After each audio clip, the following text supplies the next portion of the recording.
Quand tu as confiance en toi, tout change. C'est comme si un interrupteur s'allumait à l'intérieur de toi. La voix devient plus ferme, le regard transmet de l'assurance, la posture rayonne de présence. Soudain, tu commences à marcher avec une conviction si claire que le monde n'a d'autre choix que de répondre. Les gens le remarquent, ils le ressentent. Certains pensent même que c'est de la magie. Mais ce n'est pas de la magie. C'est la confiance en soi. Et lorsqu'elle s'éveille, elle semble presque irréelle. Tu traverses les obstacles, tu affrontes les tempêtes et tu conquiers ce que tu désires avec une telle clarté que les autres se demandent. Comment a-t-il fait? Où a-t-il trouvé cette force? Hier encore, il semblait si incertain. La vérité, c'est que cette force était déjà en toi depuis le début. Elle était simplement endormie. Et c'est précisément ici qu'intervient la sagesse stoïcienne. Les stoïciens entraînaient leur esprit non pas pour rester prisonniers du doute, mais pour grandir. Car la confiance n'est pas un don, ce n'est pas un cadeau, ce n'est pas de la chance. C'est une pratique. C'est une décision. C'est une discipline mentale. Et c'est exactement ce que tu vas apprendre dans cette vidéo, des stratégies stoïciennes, des réflexions profondes et des exercices pratiques qui vont détruire l'insécurité, reconstruire ta confiance et te permettre de repartir d'ici avec une assurance presque redoutable. Une assurance si forte que tu commenceras à croire, et à te prouver à toi-même, que tu es digne de la vie dont tu rêves et capable de la conquérir.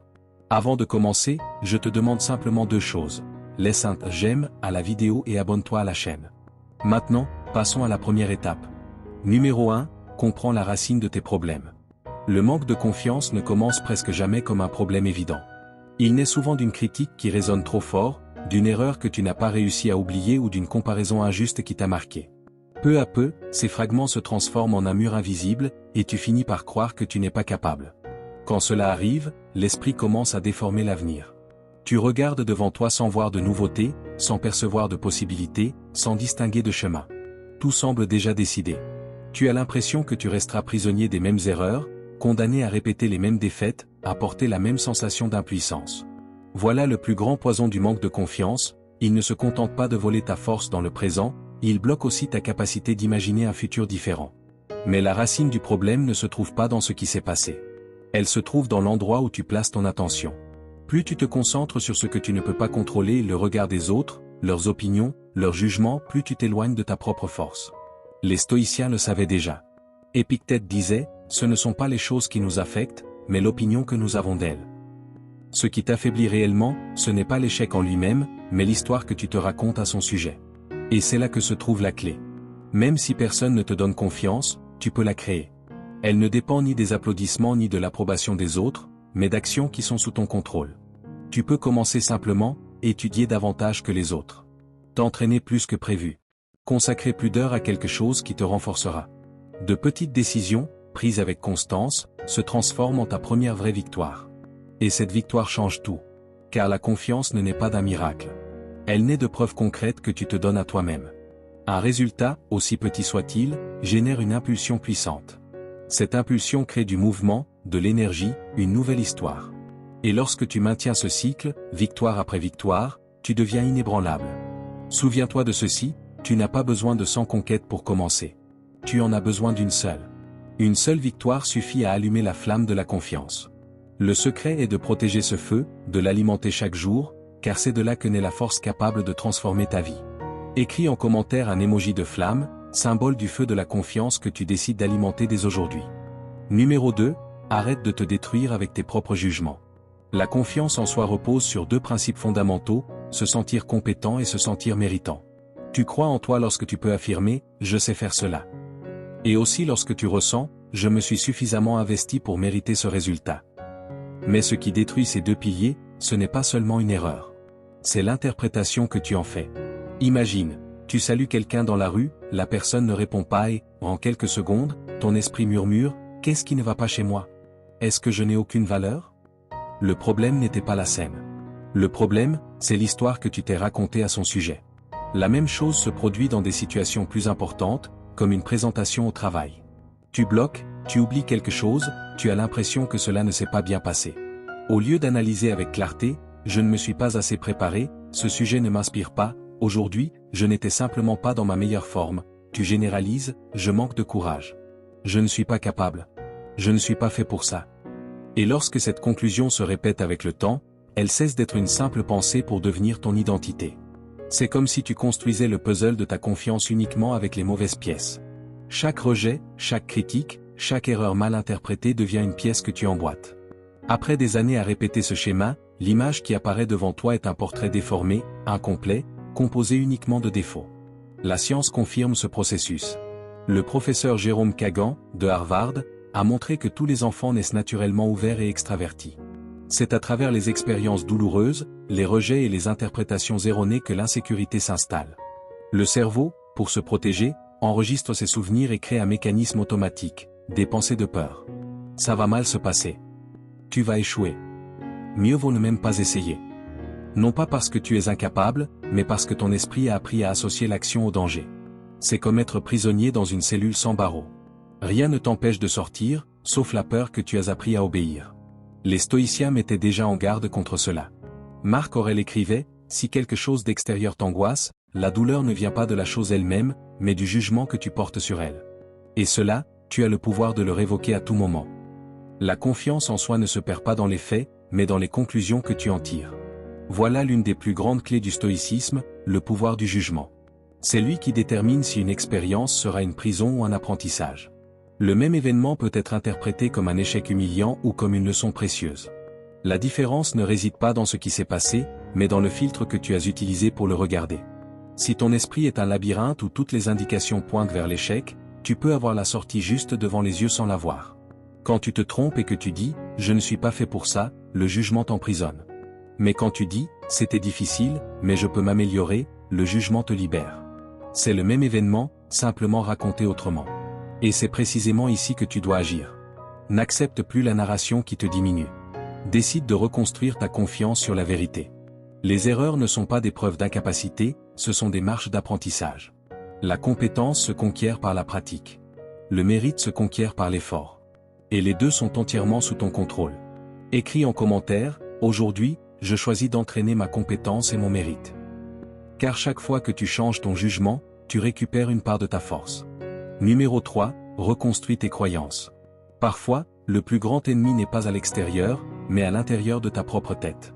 C'est cette voix qui surgit lorsque tu te trompes, que tu es rejeté ou que tu échoues dans quelque chose d'important, et qui murmure. Tu n'es pas assez bon. Tu n'y arriveras jamais. Cette voix paraît convaincante, mais ce n'est pas la réalité. C'est seulement un reflet déformé, un mensonge répété tellement de fois qu'il finit par sonner vrai. Imagine-la comme une alarme trop sensible. Elle se déclenche même lorsqu'il n'y a aucun danger réel. Tu te trompes une fois, et l'alarme retentit, n'essaie plus. Tu es rejeté, et l'alarme sonne, ne t'expose plus. L'intention est de te protéger. Mais l'effet est de t'emprisonner. Ton cerveau ne cherche pas à te rendre heureux, il cherche à te maintenir en sécurité. Lorsqu'il associe une action à la douleur, il crée un mécanisme de défense appelé croyance limitante. Une croyance limitante est comme une chaîne invisible. Tu avances, mais jamais trop loin. Et le plus cruel, c'est que cette chaîne n'a pas été créée par les faits eux-mêmes, mais par l'interprétation que tu leur as donnée. Réfléchis à ceci, une présentation où tu as bloqué ne signifie pas « je ne suis pas fait pour parler en public ». Cela signifie simplement « j'ai besoin de mieux me préparer ». Une relation qui s'est terminée ne signifie pas « personne ne m'aimera jamais ». Cela signifie « cette expérience m'a montré ce que je dois apprendre pour aimer de manière plus mature ». La douleur ne réside pas dans l'événement, mais dans l'étiquette que tu lui colles. Les stoïciens le savaient. Marc Aurèle rappelait « notre vie est ce que nos pensées en font ». La voix critique qui te diminue n'est pas la réalité. C'est une pensée répétée si souvent que tu as fini par y croire. Le processus pour briser ce schéma est simple, mais puissant. Première étape, détecte l'émotion. Demande-toi, qu'est-ce que cette situation réveille exactement en moi? La peur du rejet? La honte d'échouer? La colère de ne pas avoir le contrôle? Nommer l'émotion, c'est comme allumer la lumière dans une pièce sombre. Soudain, tu vois ce qui te dominait sans que tu t'en rendes compte. Deuxième étape, identifie l'origine. Quand as-tu ressenti cela pour la première fois? Peut-être dans l'enfance, lorsque quelqu'un s'est moqué de toi. Peut-être lors d'un échec qui t'a profondément marqué. Ce souvenir ne définit pas qui tu es aujourd'hui. Mais tant qu'il n'est pas reconnu, il continuera à diriger tes pas en silence. Troisième étape, réinterprète. Toute erreur peut être racontée de deux façons, comme une condamnation ou comme un apprentissage. Si tu as échoué en public, cela ne signifie pas « je suis incapable ». Cela signifie « j'ai identifié un point à améliorer ». La réalité ne change pas, mais la narration change tout. Quatrième étape, transforme. La douleur contient de l'énergie. Cette énergie peut t'écraser ou te propulser. Au lieu d'utiliser l'échec comme une punition, transforme-le en carburant. Dis-toi, cela m'a renforcé. Cela m'a entraîné. Cela m'a préparé pour le prochain défi. C'est comme prendre une brique qui faisait partie d'une prison et l'utiliser pour bâtir les fondations de ta forteresse. C'est transformer une cicatrice en armure. Ce qui te faisait honte devient la preuve de ta résilience. Et tout se résume à ceci, quelle histoire choisis-tu de te raconter? La narration peut être une prison ou un tremplin. Elle peut te briser ou te forger. Le choix t'appartient. Commente un emoji de clé, pour te rappeler qu'aujourd'hui tu as ouvert la porte que tes anciennes croyances maintenaient fermée. Numéro 4, détache-toi du résultat. Fais confiance au processus.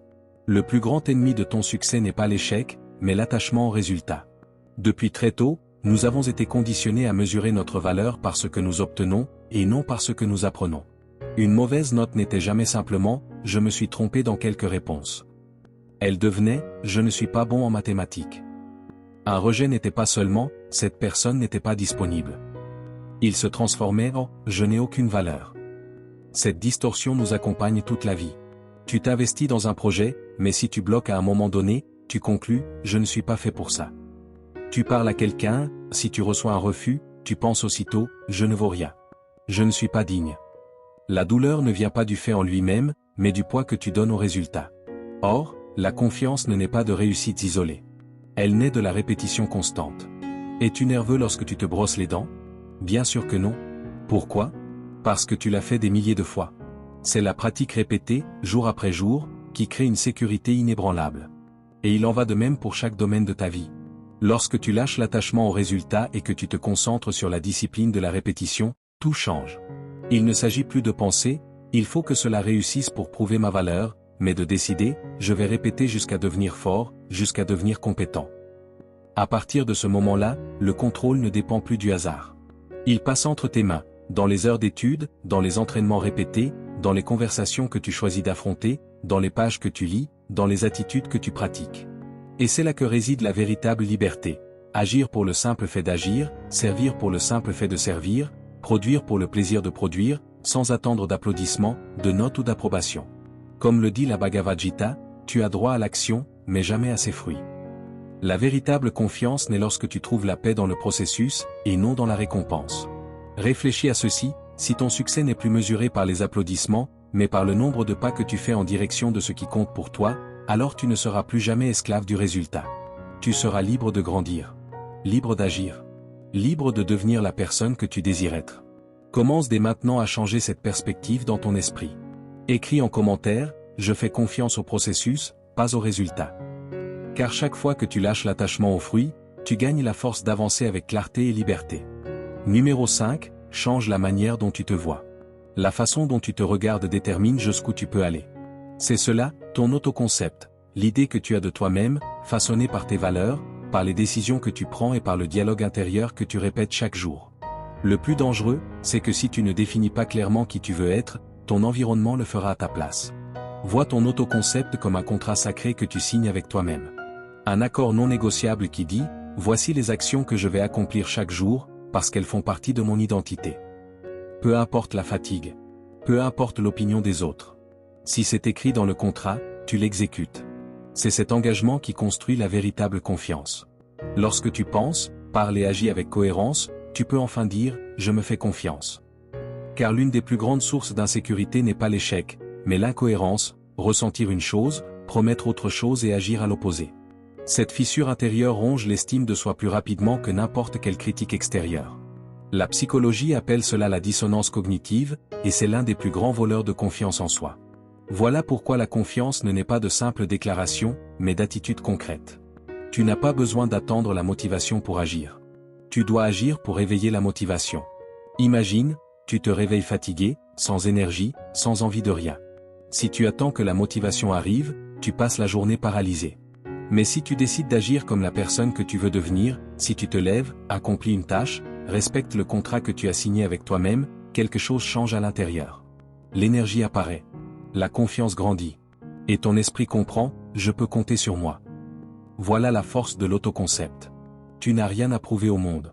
Tu dois simplement te prouver à toi-même que tu es fidèle à la personne que tu as décidé d'être. Et si cette leçon résonne en toi, écris « J'honore le contrat que j'ai signé avec moi-même ». Car chaque fois que tu agis en accord avec ton identité, tu renforces une confiance que personne ne peut détruire. Numéro 6, agis pour devenir. Tu n'attends pas d'être pour agir. Tu agis pour être. Voilà le principe qui transforme les rêves en réalité. D'abord tu fais, ensuite tu deviens. La plupart tombent dans le piège inverse. Quand j'aurai plus confiance, j'agirai. Quand j'aurai du succès, je me comporterai comme quelqu'un de réussi. Mais la vie ne fonctionne pas ainsi. Si tu attends d'avoir pour commencer, tu ne commenceras jamais. L'ordre est différent, tu agis, tu persévères, tu prends position, et alors l'identité suit. C'est pourquoi, chaque jour, pose-toi cette question essentielle. Cette action, cette pensée, cette décision sont-elles alignées avec la personne que je veux devenir? Si la réponse est oui, tu es sur le bon chemin. Si la réponse est non, ajuste immédiatement ta posture. Car chaque attitude que tu adoptes est une brique dans la construction de ton moi idéal. La Bible enseigne ce principe avec clarté. Dans l'Évangile selon Matthieu, il est écrit « À celui qui a, il sera donné, et il sera dans l'abondance. Mais à celui qui n'a pas, même ce qu'il a lui sera enlevé. » Ce n'est pas seulement une leçon sur les biens matériels. C'est une loi universelle sur le mouvement et l'inertie. Celui qui agit déjà trouve plus de force pour agir. Celui qui cultive la discipline découvre davantage d'opportunités pour grandir. Celui qui se met en mouvement attire plus de mouvement. À l'inverse, celui qui se cache, qui s'accroche à la peur, qui attend la condition parfaite pour commencer, finit par perdre même le peu qu'il avait, car l'inertie ronge tout. C'est comme un muscle. Si tu l'utilises, il se renforce. Si tu le laisses inactif, il s'affaiblit. La vie fonctionne de la même manière. Ce que tu fais, même en petite quantité, si tu le répètes, se multiplie. Ce que tu abandonnes, se perd. Voilà le secret, n'attends pas la confiance pour agir. Agis pour conquérir la confiance. N'attends pas la motivation pour commencer. Commence pour éveiller la motivation. L'action est la semence.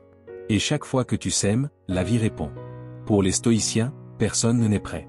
Ce qui donne une direction, c'est la clarté de la personne que tu désires devenir. Il ne s'agit pas d'imaginer un idéal parfait, mais de définir un standard de caractère, courage, discipline, intégrité qui fonctionne comme une boussole, guidant chaque choix et chaque action. L'identité ne précède pas l'action. Elle naît de l'action. Tu agis comme la personne que tu veux être, et pas à pas, tu commences à le devenir. Car au final, ce n'est pas l'attente qui transforme. C'est la pratique. Le futur dont tu rêves ne commence pas demain. Il a déjà commencé dans la manière dont tu agis aujourd'hui. Numéro 7, construis une mentalité de discipline. Combien de fois as-tu promis de t'entraîner, d'étudier, d'arrêter de procrastiner, pour abandonner quelques jours plus tard? C'est l'une des pires blessures, réaliser que tu ne peux pas faire confiance à ta propre parole. Chaque fois que cela arrive, ton esprit enregistre un message. Ce que je promets, je ne le fais pas. Et lorsque ce message se répète, la confiance en soi s'effondre. La discipline est le chemin du retour. Pense à elle comme à un compte de confiance. Chaque engagement respecté est un dépôt. Chaque excuse est un retrait. Avec un solde faible, tu doutes, tu te sabotes et tu te méfies de toi-même. Avec un solde élevé, tu avances avec assurance, parce que tu as des preuves, pas seulement des désirs. Un fleuve ne traverse pas la roche parce qu'il est fort, mais parce qu'il ne cesse jamais de couler. La discipline est ce courant constant. De petites actions, répétées chaque jour, ouvrent un passage là où cela semblait impossible. Ce n'est pas du spectacle, c'est de la constance. Ce n'est pas de la chance, c'est une direction. Pour les stoïciens, cela avait un nom, la maîtrise de soi. Le respect de soi ne naît pas de phrases motivantes, mais du fait d'agir conformément à ce qui est juste, surtout lorsqu'il serait plus facile d'abandonner. La confiance que tu cherches n'est pas la cause de la discipline, elle en est la conséquence. Quand tu maintiens ce que tu as décidé, ton esprit apprend « je peux compter sur moi ». C'est pourquoi Marc Aurèle disait que les personnes sans discipline n'ont ni respect ni amour pour elles-mêmes, car elles acceptent de vivre en dessous de ce dont elles sont capables. Pense à un professionnel doté d'un talent extraordinaire, quelqu'un qui pourrait atteindre des niveaux impressionnants, mais qui ne maintient jamais la dévotion nécessaire. Il commence un projet rempli d'énergie, mais l'abandonne à la première difficulté. Il élabore de grands projets, mais remplace l'engagement par des distractions faciles. Le résultat? Ce qui aurait pu devenir grand finit par n'être qu'une autre promesse non tenue. C'est comme vivre uniquement de retrait sans jamais faire de dépôt. Tôt ou tard, le solde tombe à zéro, et avec lui disparaît la confiance en soi. Le plus cruel, c'est que ce n'est pas le monde extérieur qui provoque cela. Le manque de discipline ne vole pas seulement des réussites extérieures, il vole aussi le respect intérieur, la certitude que tu aurais pu devenir davantage. C'est ainsi que s'installe un mépris silencieux de soi, non pas par manque de dons, mais par manque de constance. Sans discipline, tu te sabotes et tu te réduis. Mais chaque fois que tu respectes un engagement, même dans le silence, tu fais un dépôt dans la banque de ta confiance. Peu à peu, le solde augmente, et avec lui grandit la certitude que tu es capable de soutenir n'importe quel objectif. La discipline n'est pas une punition, c'est le plus grand acte de respect envers la personne que tu as décidé de devenir. Et plus tu honores ce respect, moins le monde peut t'intimider, car intérieurement tu es déjà inébranlable. Au final, ce n'est pas la confiance qui crée la discipline. C'est la discipline qui crée la confiance. Numéro 8. Travaille sur toi-même pour sortir de l'ordinaire. La faiblesse la plus dangereuse n'est pas celle que tu affrontes à l'extérieur, mais celle que tu nourris à l'intérieur, la complaisance. Elle ne crie pas, elle n'effraie pas, mais elle te vole ta force en silence, jour après jour, jusqu'au moment où tu te réveilles en réalisant que tu n'as pas vécu ne serait-ce que la moitié de ce dont tu étais capable. La médiocrité est furtive. Elle se déguise en routine, en confort, en excuses apparemment innocentes. Tu ne remarques pas quand elle commence, mais soudain, tu te retrouves prisonnier du même cycle de toujours, répétant des journées identiques et te convainquant que c'est normal. C'est comme un lac immobile, à première vue, il semble paisible. Mais sous la surface, il accumule la boue et perd la vie. Plus le temps passe sans mouvement, plus il devient difficile de voir au-delà de cette surface tranquille.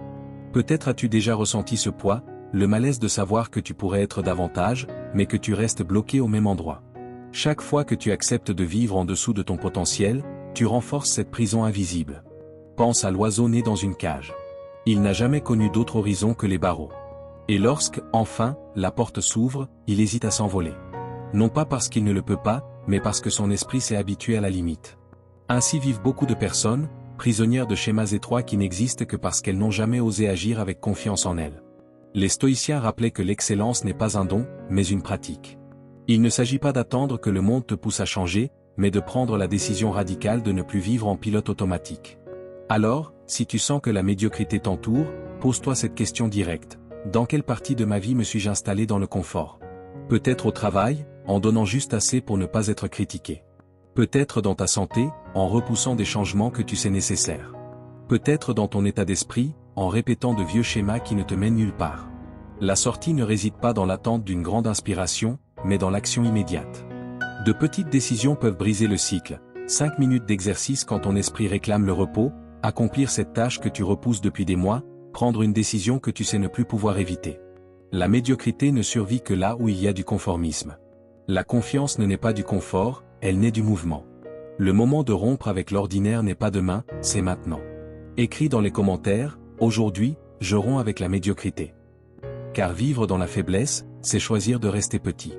Mais agir, même par de simples pas, c'est choisir de sortir de la cage, de traverser le lac immobile et de retrouver la confiance de celui qui a décidé de ne plus jamais se contenter de moins que ce qu'il peut réellement devenir. Numéro 9. Libère le potentiel que tu caches. Ta plus grande faiblesse n'est pas la peur d'échouer, mais le fait de continuer à cacher la force que tu possèdes déjà. Combien de fois as-tu gardé une idée pour toi, renoncé à parler ou à agir parce que tu pensais ne pas être capable? Ce silence constant rétrécit ta vie, et avec elle, ta confiance. Mais comprends ceci, en toi existe déjà tout ce dont tu as besoin pour commencer. Le problème, c'est que tu t'es habitué à ne voir que tes défauts, en oubliant les ressources que tu portes en toi. C'est comme quelqu'un assis sur un coffre rempli d'outils, se plaignant de ne rien avoir pour construire. Ton potentiel n'apparaît pas soudainement, il se libère lorsque tu passes à l'action. Chaque fois que tu affrontes un défi, chaque fois que tu avances malgré la peur, tu réveilles quelque chose qui dormait en toi. C'est ainsi que naît la confiance. Non pas en attendant de te sentir prêt, mais en agissant et en te prouvant à toi-même que tu es capable.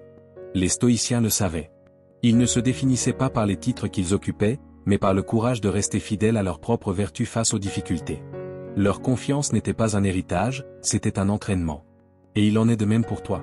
Ce n'est pas le destin qui décide de qui tu es, mais les décisions que tu maintiens chaque jour. Réfléchis à ceci, si jusqu'à présent tu as vécu en cachant le meilleur de toi-même, que pourrait-il se passer si tu commençais à faire sortir cette force? Imagine la vie que tu peux construire lorsque tu cesses de demander la permission et que tu commences à agir avec autorité sur toi-même. Peu importe le temps que tu as passé à douter. Une décision ferme peut changer ta direction. Ce qui semblait être une faiblesse peut devenir une puissance. Ce qui paraissait être une limite peut se transformer en point de départ. La confiance en soi ne consiste pas à attendre que le monde croie en toi. Elle consiste à devenir la preuve vivante de ta propre force. Écris dans les commentaires, aujourd'hui, je libère mon véritable potentiel. Car au final, la plus grande erreur est de choisir de vivre petit, et la plus grande liberté est d'agir comme quelqu'un qui sait qu'il est né pour être grand. Merci d'être arrivé jusqu'ici. Si cette vidéo t'a aidé à voir les choses sous un autre angle, je t'invite à t'abonner à la chaîne. Ici, nous continuons ensemble à réfléchir, à grandir et à construire une force intérieure durable.